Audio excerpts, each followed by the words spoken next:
new so much. It just offers the possibility of finding it a different way. And for some of you, this might be a better way to do it. There are plenty of examples on the AP exam of problems that have multiple solutions or multiple ways of doing the problem. And in a few minutes, we're going to talk about FRQs on the exam and what to expect on your test next week. But in this particular question, we need something round, so it doesn't really make any difference to me what the shape is. We'll do the whole thing in terms of I if you'd like, and at the very end, we can plug in whatever shape you want. So the two different ways to do this problem, and I don't think there's a third. The first way is net force and net torque. This will give us a direct way to find the acceleration, but I think that this is probably the one that's the most, it's vector intensive. Right? You have to analyze the vectors and deal with the net force and net torque portions of the problem, decide a pivot point, all that kind of stuff. That will solve the problem. But as I've said from the very beginning of the year, that Newton's laws are always the hardest way to solve any problem. If there's an alternative, you could try the alternative. Well, there is an alternative. It only works because of certain things about this problem, though. The alternative is, because this will give you acceleration directly. You can go right and solve for acceleration. It will work, period. But you could solve for acceleration indirectly under certain circumstances. The circumstances that I'm thinking about are circumstances in which the acceleration is a constant. If the acceleration is a constant, then there are indirect ways to solve for the acceleration. Now, I'm being very careful about my word choice here because you understand all I have to do is dig deep enough and I'll find examples that you can't use this. Do you understand what I'm saying? So I'm trying to be careful here. We know by definition that acceleration is defined as a derivative. In this class, we know that. And although not all of you have calculus, we know this is still the way it's defined. If acceleration is a constant, then that switches to the deltas and means we can use stuff like this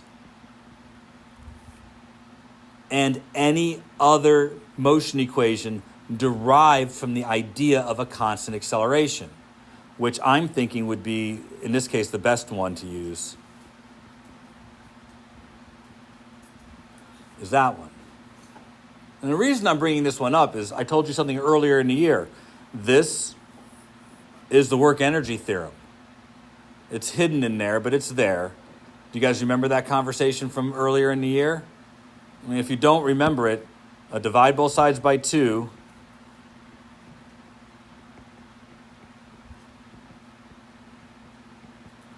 And then multiply it by mass. And now you have change in kinetic energy equals force times distance. It's the work energy theorem. It's buried in a motion equation. But the reason I'm bringing up this method is this method is about displacement and velocities, which means we can use energy to solve this problem. And sometimes energy is easier. We know the object has that amount of energy when it's up here. I'm using L. I have to use L because I need the variable that defines how far it's going to travel. L is delta X here. So I need L. I know when it makes it to the bottom, it will have 2 velocities. It will have a linear velocity and an angular velocity. So 2 forms of kinetic energy. That means 1/2 I omega squared plus 1/2 mv squared equals mg L sine theta. Energy is about velocity. If I need velocity, energy is one of the first places I want to look. And this is a good energy example because I have the clear change in height of my object.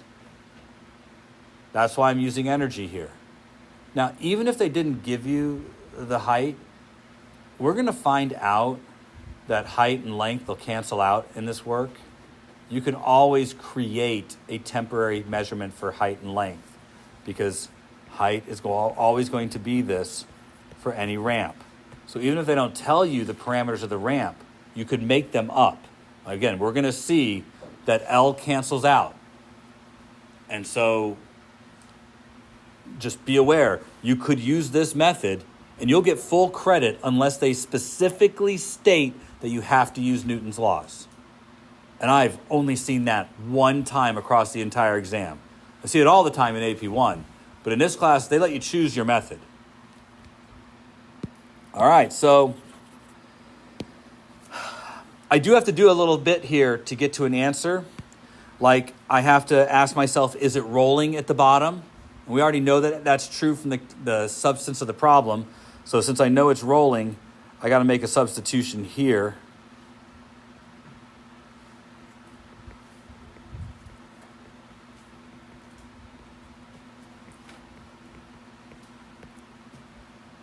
I've never said this to you guys before, but what I'm going to say right now is a hint that will help a lot in the future.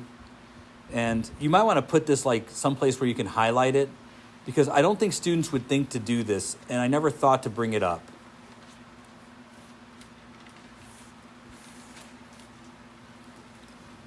Everything that rolls has a moment of inertia that looks the same. It's either mr squared, 2/5 mr squared, 1/2 mr squared, or 2/3 mr squared. Everything that rolls is one of those. There are others, but you guys get the point, right? Do you notice that for everything that rolls, mr squared makes an appearance? If you'd like to save yourself a little headache, whenever you have a problem where they don't give you the moment of inertia straight away, combine the radius with the moment of inertia. Combine them. Just, I know R started out here. Rewrite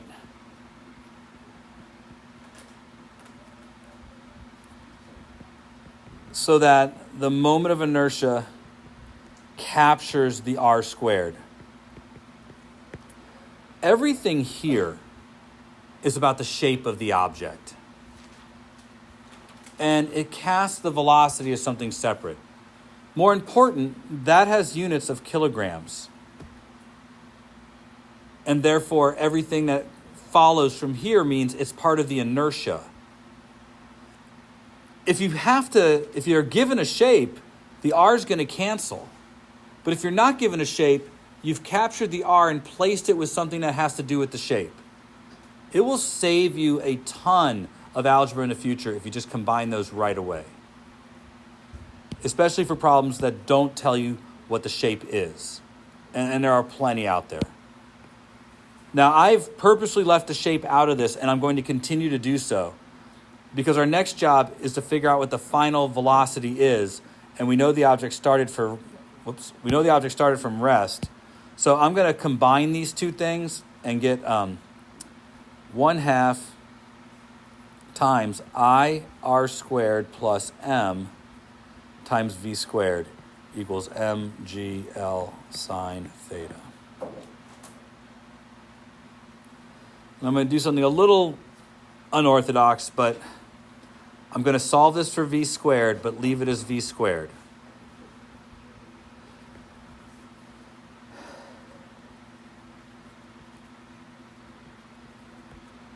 I know what you're going to be thinking here in a minute, and so let me just head you off. You said this was the easier way to do it.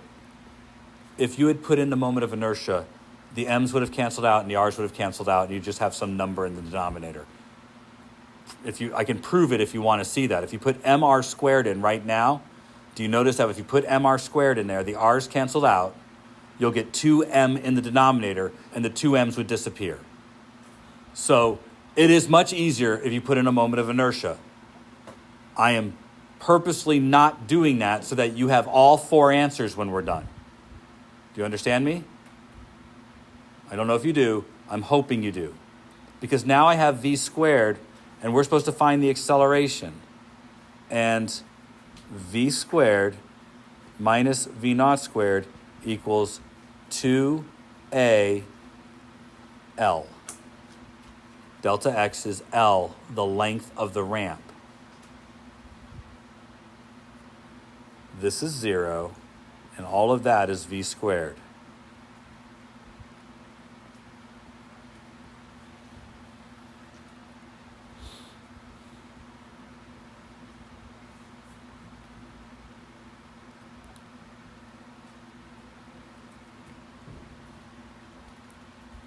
Now, I know I say this before, I'm really good at algebra, and I don't get scared by it because I do this every day for 5 hours a day.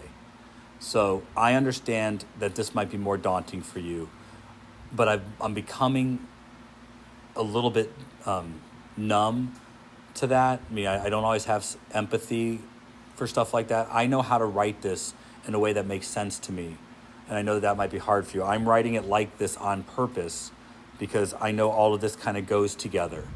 I know the L sine theta kind of goes together. I know those things kind of group together, so I don't see it as a bunch of separate letters. I see kind of the pieces that go together. But at this point, it doesn't matter. I understand that I can also cancel things out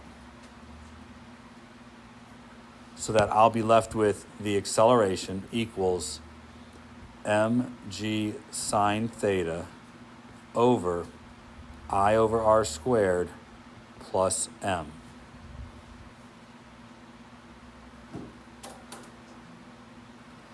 Now, plug in any one of the moments of inertia and you'll get your value here. But you see, we did the whole thing without doing force. Can I take a teachable moment for a minute? If I just take that for a minute and multiply both sides by the denominator,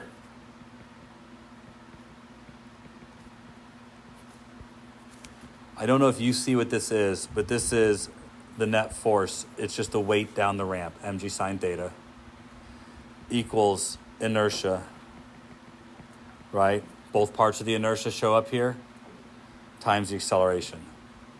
We would have gotten this if we had used net force as well. It's all this stuff is connected together.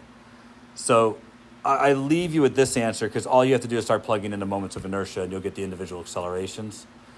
I don't know which of these appears to be easier to you. And we could redo the problem with forces if you want. I don't think it's less work. I think it's different work, right? You have to spend a little more time thinking about what's positive and what's negative. You have to deal with where torque is applied and where your pivot points are. It's just different work. Yes, sir. Why am I pointing out just the force and nothing about the torque? In the course of doing the torque portion of the problem, if we had gone that route and done the torque portion of the problem, we would have been combining it with the force portion of the problem. At the very end of the day, yeah, I'm saying it's net force. That's a simplification. Newton's laws are a generalization of the sum of the thing that's acting on the object based on force, the thing that is preventing the object from acceleration, and the acceleration of the object. They all have that same form. So I could have reformed that in terms of torque, but the truth is what we've done in getting to this answer and what we would have done had we used force and torque is we would get the same answer, but by putting it all in terms of A, the linear acceleration, we have focused it in terms of the linear version of Newton's second law. Does that make sense? We could have put it in terms of alpha, and I would have put net torque there instead. Is that good? Is that a reasonable explanation? Either way, this is... Do you remember these kinds of problems? right? I asked maybe like how high do I have to release the block so that it can make it through the roller coaster? Does that sound familiar? We've done these before. There's a lot of things that have to be considered in doing this problem. You have to make sure that when it gets up here, the limiting factor has to do with the forces acting on the object. You need to ensure that there is sufficient normal force for the object to continue traveling in that path. And then once you realize, there has to be sufficient velocity here for the object to continue traveling the path. We figure out what that velocity is by setting the normal force to 0. Does that sound familiar to you guys?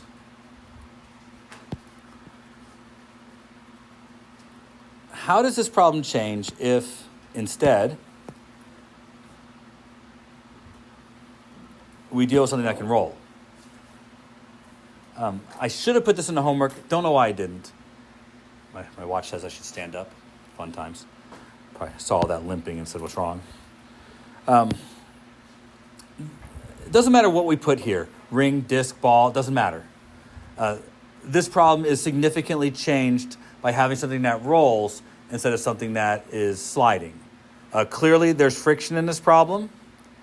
Not that you have to worry about it too much, but you have to say something usually on the vantage point of there is a sufficient amount of friction so that the object stays rolling for the entire duration of its time on the track. That's enough.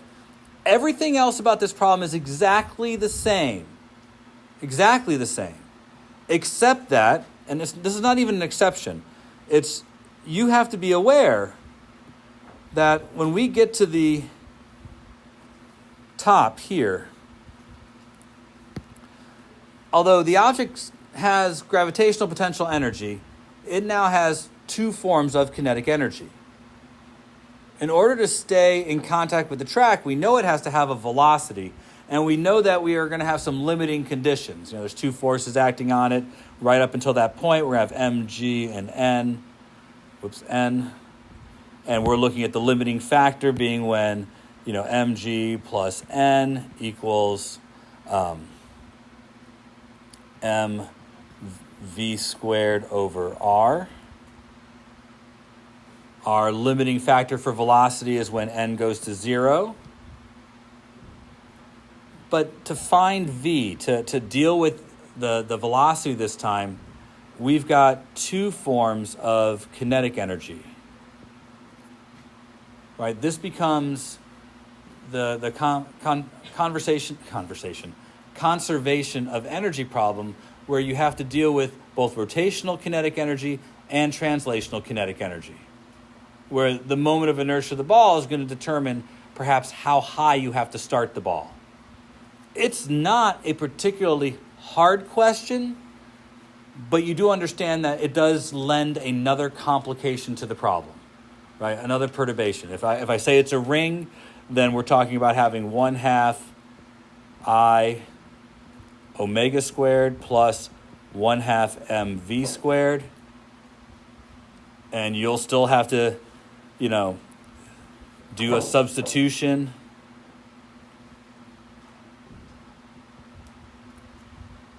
You'll have to understand that there's more than one r in your problem now. There's the r that represents the radius of the loop versus the r that represents the radius of your spinning object. And they are not the same, but there might be some relationship between them.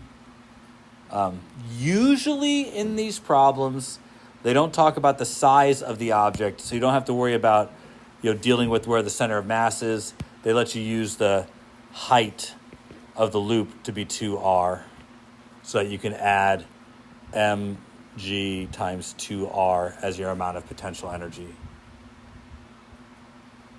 But you'll have to set that equal to how much gravitational potential energy is necessary to get this object to that point. Does that make sense? So when I was kind of looking through stuff, I forgot that this has been in the literature before. This was asked on an AP exam in recent memory, so in the 2010s sometime. I want to say like 2017 or 2018, but it's relatively recent. So it could make an appearance again. I'm okay with this being on the exam, even though we haven't done a homework question on it.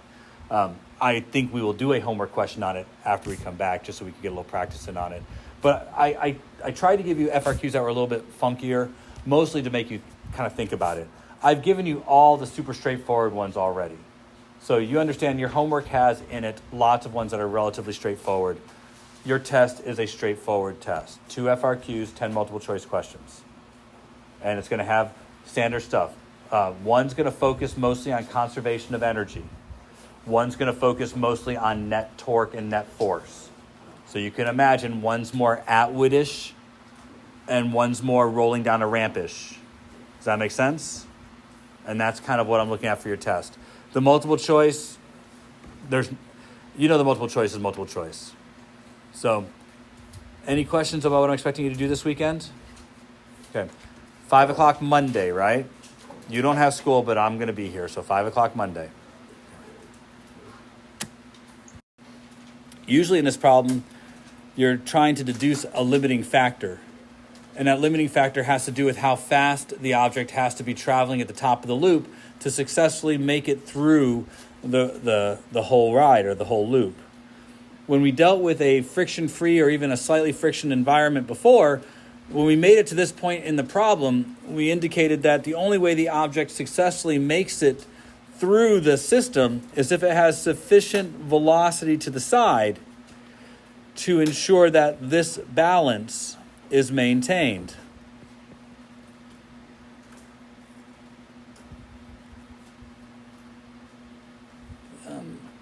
Usually that involved recognizing that there's 2 forces acting on the object when it's at the top of the loop. They're both in the same direction, something like normal force and mg.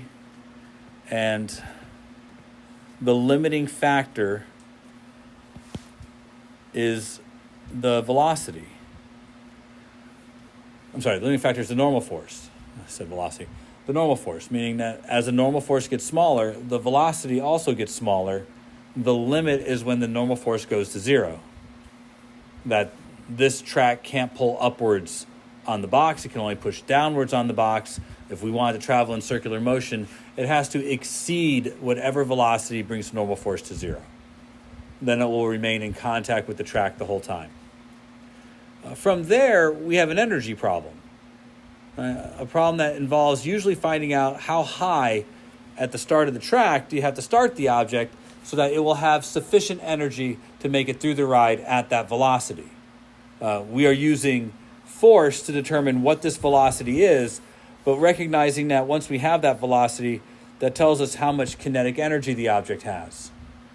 And we also are aware that it has gravitational potential energy at that point because we are above the lowest point in the problem. And we need to get that energy from the initial amount of the initial amount of potential energy that we have at the top of the hill. Or we have to launch the vehicle into this using a spring or something else to give the object enough energy to successfully navigate the problem. Well, there's no reason why we can't transition now to something that rolls and repeat the problem. Right? Same idea. For something that rolls, the difference will be that we have another form of energy up here. When we make it to the top, we're going to have rotational kinetic energy. And that's the only change to everything else we have to do, except for one minor detail that you might think is a big deal, but really isn't. And that is, we actually can't lose contact with that surface if we want to maintain rolling. Rolling requires a frictional force. And if the normal force goes to 0, then there will be no frictional force. So we have to indicate that the height that we're going to start at must be higher than the threshold so that the normal force is maintained, so that rolling is maintained throughout the entire process. Now, remember, I used to have that track at the front of the room, and we'd listen as the ball went through it, and we'd hear the fact that the ball would lose contact. Well, for that moment that the ball lost contact, it wasn't spinning anymore, or at least it wasn't rolling. It was probably still spinning, but it's with whatever velocity it had just before it released its contact with the ground or contact with the track. But this is still the same kind of problem we've done before. You're going to have mg times 2r for the amount of potential energy we have at the top of the track. We're going to have 1/2 mv squared plus 1/2 I omega squared. You will have to, still do all the things we've talked about. We need to put everything in terms of v, so there's probably going to be some amount of omega equals v over r. And I'm being careful to recognize that this r and this r will be different. You'll have to keep your radii straight. There's the radii of the object that's spinning, and then there's the inner radius of the track. They are different r's, but they both represent radius. You'll need to keep that kind of stuff straight. And we still are going to have that this is the original amount of gravitational potential energy that we're going to convert into these three forms of energy when we make it to the top of that track. I don't know why I lost this. I don't know what made me forget to put this on there. And there's permutations of this problem. There's obviously the idea that you have something that rolls, but you could just as easily have something that has, let me see if I can,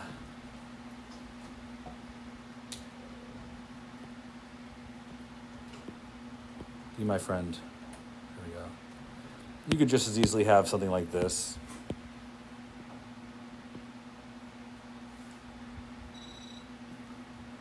Some kind of car in which you have multiple wheels and the wheels are going to be spinning. House pain. I'm sorry,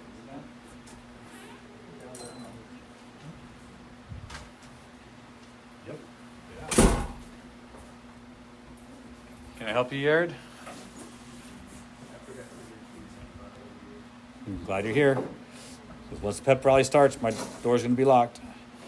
All right, so I don't think this is a big deal, and I don't think there's a whole lot here, but I hasten to put it on your homework, so I apologize.